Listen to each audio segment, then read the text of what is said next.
மகா உன்னதங்களில் வீற்றிருந்து மனுமக்களை கண்ணோக்கி பார்க்கிற அன்புள்ள ஆண்டவரே, மீண்டும் இந்த நல்ல நாளின் உதயத்திற்காக உம்மை ஸ்தோத்தரிக்கிறோம்.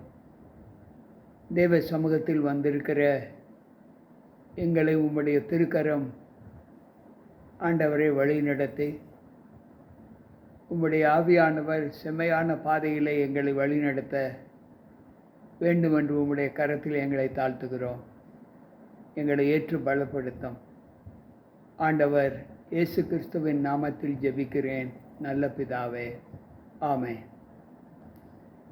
அன்பானவர்களே, மீண்டும் கர்த்தருடைய வார்த்தைகளோடு நாம் இந்த வியாழக்கிழமையின் காலையின் பொழுதை காண்பதற்கு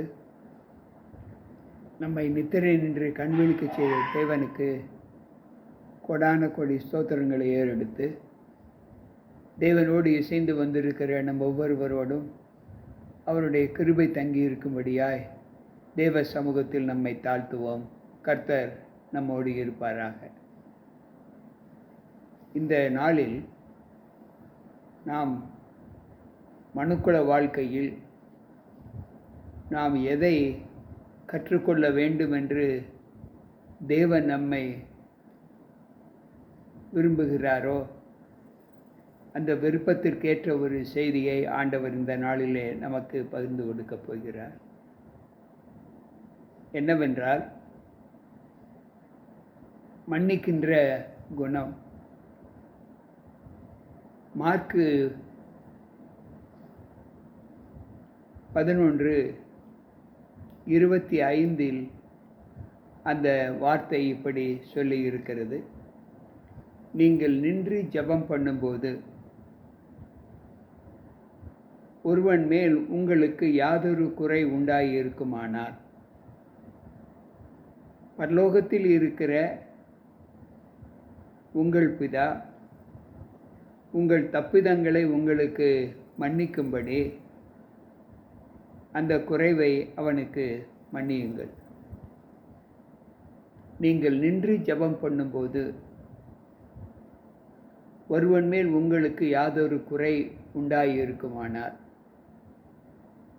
பரலோகத்தில் இருக்கிற உங்கள் பிதா உங்கள் குறைவுகளை மன்னிக்கும்படிக்கு அந்த குறைவுகளை அவனுக்கு மன்னியுங்கள் என்று சொல்லுகிறார். அன்பு பிள்ளைகளே, கொடுங்கள், அப்பொழுது உங்களுக்கு கொடுக்கப்படும். நீங்கள் யாருடைய கடன்களை மன்னிக்கிறீர்களோ, யாருடைய குறைவுகளை மன்னிக்கிறீர்களோ, அது உங்களுக்கு மன்னிக்கப்படும் என்று ஆண்டவர் சொல்லுகிறார். மத்தேயு எழுதின நற்செய்தி நூல் 6வது அதிகாரம் 9-10வது வசனத்திலே பரமண்டல ஜெபங்களை, கர்த்தருடைய ஜெபத்தை நாம் சொல்லும்போது, எங்கள் கடனாளிகளுக்கு நாங்கள் மன்னிக்கிறது போல எங்கள் கடன்களை எங்களுக்கு மன்னியும் என்று ஆண்டவர் ஜெபத்திலே நமக்கு கற்றுக் கொடுக்கிறார். நான் பட்ட கடன்கள் எனக்கு மன்னிக்கப்பட வேண்டும் என்றால் என்னுடைய கடனாளிகளை நான் மன்னித்திருக்க வேண்டும் என்று ஆண்டவர் சொல்லுகிறார். நான் என்னுடைய கடனாளிகளை நான் மன்னிக்கவில்லை என்றால் என்னுடைய கடன்கள் மன்னிக்கப்பட மாட்டாது என்று ஆண்டவர் சொல்லுகிறார். இது எந்த அளவு நம்முடைய கிறிஸ்தவ வாழ்க்கையில் இது நிறைவேறுவதற்கு சாத்தியமாகும் என்பதை சற்று யோசித்து பார்ப்போம். நமக்கு கொடுக்கப்பட்ட ஜீவிதத்திலே நாம் எத்தனையோ பேருக்கு ஜெபிக்கிறோம்.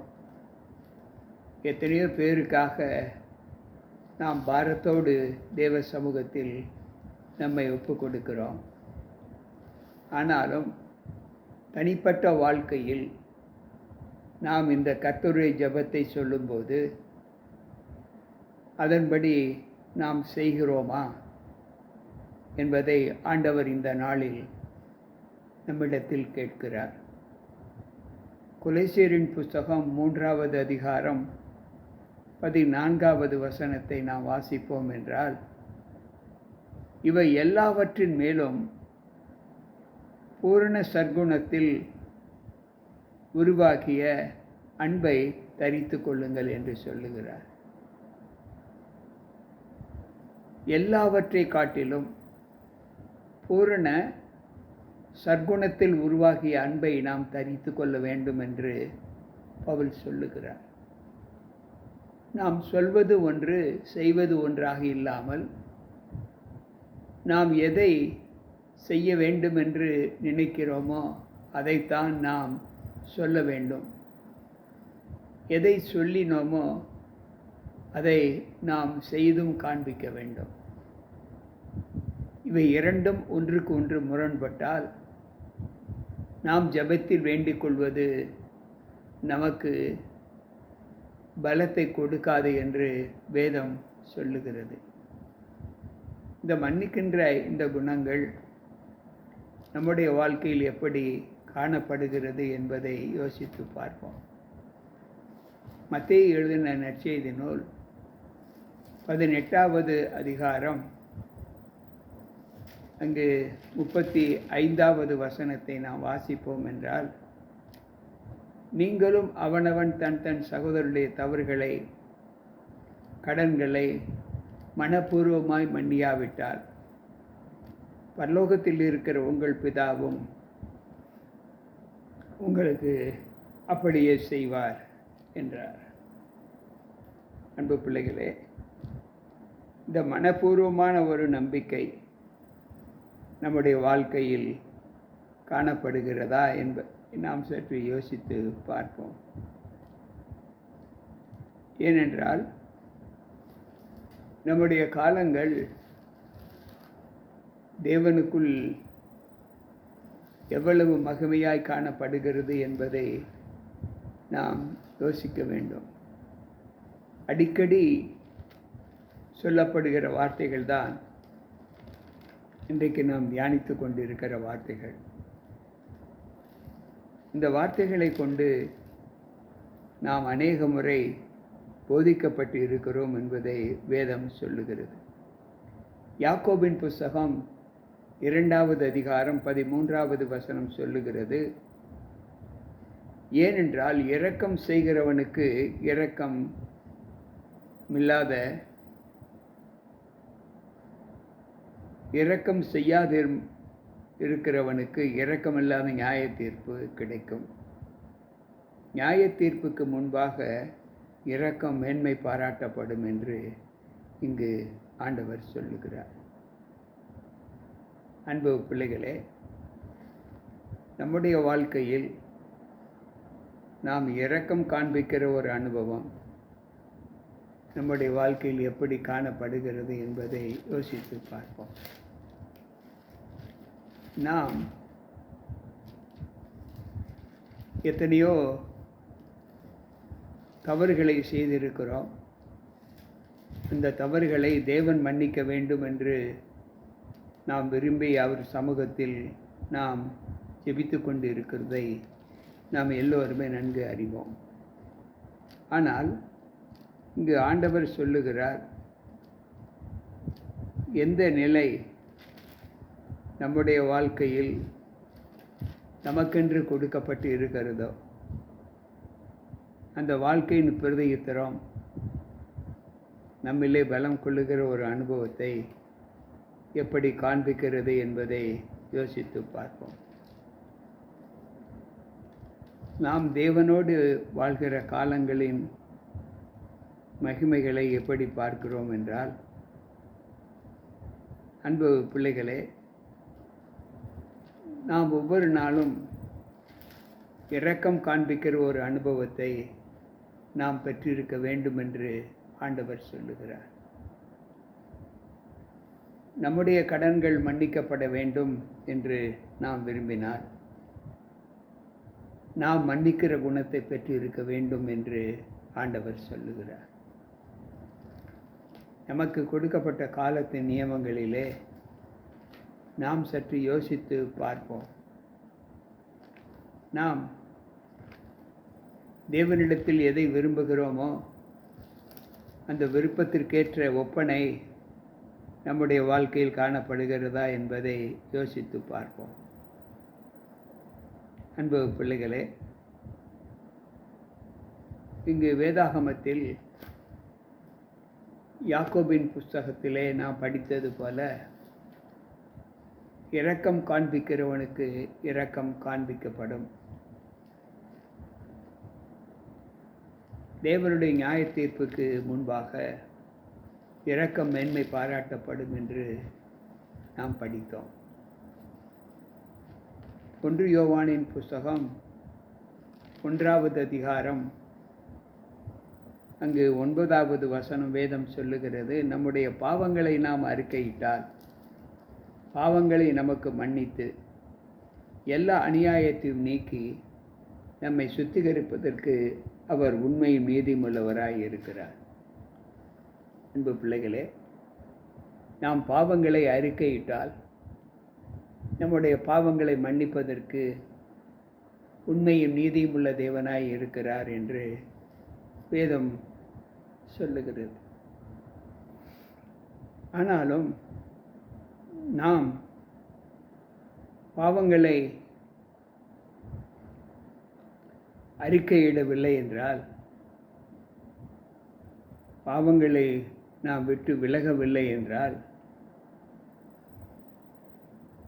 நாம் அவராலே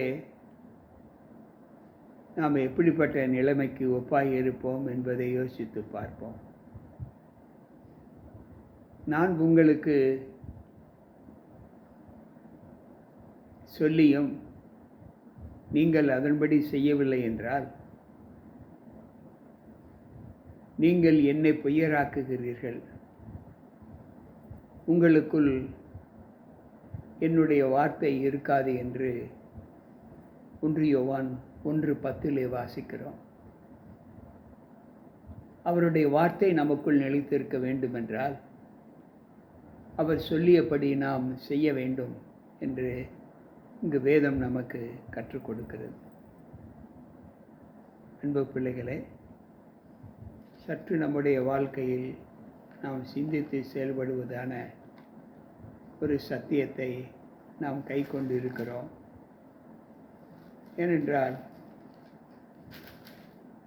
130வது சங்கீதத்திலே அங்கு 3வது வசனத்திலே ஆண்டவர் இப்படி சொல்லுகிறார், கர்த்தாவே, நீர் அக்கிரமங்களை கவனித்திருப்பீரானால் யார் நிலை நிற்பான்? பாவங்களை நாம் மன்னியாமல் இருப்போம் என்றாலே அதுவே அக்கிரமம் என்று ஆண்டவர் சொல்லுகிறார். நாம் மன்னிப்பு பெற்றதற்கு பின்பு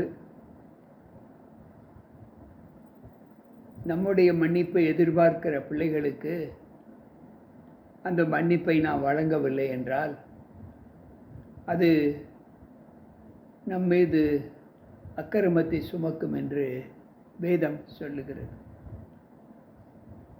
அன்பு பிள்ளைகளே, தேவனுடைய ராஜ்யம் பேச்சிலே அல்ல பலத்திலே இருக்கிறது என்றுதான் நாம் வேதத்தில் வாசித்திருக்கிறோம். இந்த நிலை நம்மிலே எப்படி காணப்படுகிறது என்பதை 1 கொரிந்தியர் 4:20 நாம் வாசிக்க முடிகிறது. எல்லா நிலைகளிலும் நாம் ஆண்டவரோடு இசைந்திருக்கிற ஒரு அனுபவத்தை பார்க்கும்போது நம்முடைய காணியாட்சிக்கு சாட்சியாக தேவனுடைய கரம் நம்மை பலப்படுத்துகிற அனுபவத்தை நாம் பெற்றிருக்கிறோம்.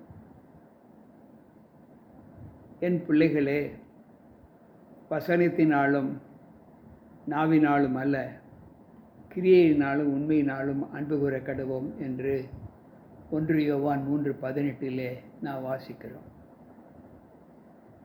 அன்பானவர்களே, நாம் இரக்கம் காண்பித்தால் நமக்கு இரக்கம் காண்பிக்கப்படும். நாம் கடின முகம் காட்டினால் நமக்கும் அது காட்டப்படும். நீங்கள் அளக்கிற அளவின்படியே உங்களுக்கு அளக்கப்படும் என்று ஆண்டவர் சொல்லுகிறார்.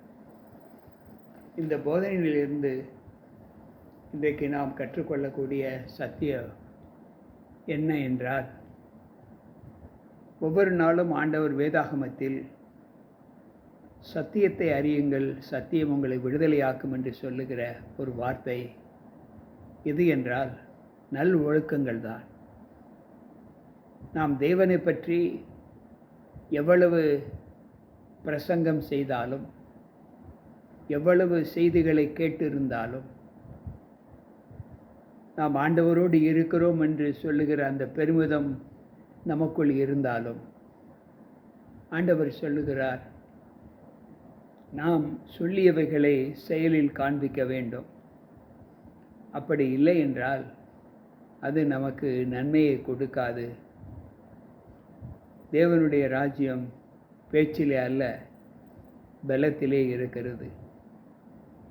வசனத்தினாலும் நாவினாலும் அல்ல, உண்மையினாலும் கிரியையினாலும் அன்பு கூற கடவோம் என்று ஆண்டவர் சொல்லுகிறார்.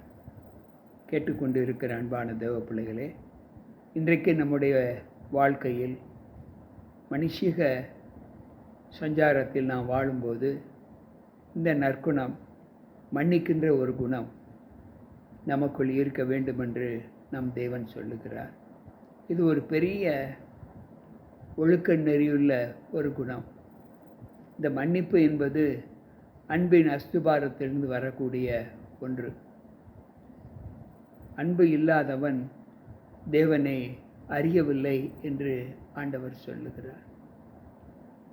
இன்றைக்கும் அந்த அன்பு என்கின்ற அடிப்படையில் நாம் மன்னித்து இரக்கம் காண்பிக்கிற ஒரு அனுபவத்தை இந்த நாளில் ஆண்டவர் நமக்கு சொல்லிக் கொடுத்திருக்கிறார். அந்த வார்த்தையின்படி நாம் நடக்க நம்மை தேவ சமூகத்தில் ஒப்புக் கொடுப்போமா? ஜெபிப்போம். மகா உன்னதங்களில் வீட்டிலிருந்து மனுமக்களை கண்ணோக்கி பார்க்கிற அன்புள்ள ஆண்டவரே, இந்த நாளின் செய்தி எங்களுடைய மனுக்குள்ள வாழ்க்கைக்கு எவ்வளவு வெளிச்சத்தை கொடுக்கிறது என்பதை நாங்கள் அறிந்து அந்த வார்த்தையின்படி நாங்கள் நடப்பதற்கு எங்களை உம்முடைய கரத்தில் ஒப்புக் கொடுக்கிறோம். எங்களுடைய பலத்தினால் முடியாத ஆண்டவரே, உம்முடைய பலத்தினால் அது நடக்கும் என்று நாங்கள் நம்புகிறோம். அந்த நம்பிக்கையிலே எங்களை வழிநடத்தி காத்து கொள்ளும்படி உம்முடைய சமூகத்தில் எங்களை தாழ்த்துகிறோம். வந்திருக்கின்ற எங்கள் ஒவ்வொருவரோடும் உம்முடைய கிருபை இருந்து பாதுகாத்து கொள்ளும். ஆண்டவர் இயேசு கிறிஸ்துவின் நாமத்தில் ஜெபிக்கிறேன் நல்ல பிதாவே, ஆமென். அன்பான உடன் விசுவாச பிள்ளைகளே, கர்த்தருடைய சப்தத்தை கேட்ட நம்மிலே ஒரு பெரிய ஆறுதலும் சமாதானமும் நல் வழி நடத்துதலும் நிச்சயமாக இருக்கும். நல்ல ஒரு மனமாற்றத்தை நாம் பெறுவோம் என்ற நம்பிக்கையோடு தேவ சமூகத்தில் நம்மை தாழ்த்துவோம். இந்த வார்த்தைகள் உங்களுக்கு மன ஆசீர்வாதத்தையும் சமாதானத்தையும் கொடுத்திருக்கும் என்று கர்த்தருக்குள் நம்புகிறேன். மீண்டும் நாளை சந்திப்போம். உங்கள் போதகர் ஜி.கே. ராபர்ட். கர்த்தர் நம்மோடு இருப்பாராக. ஆமென்.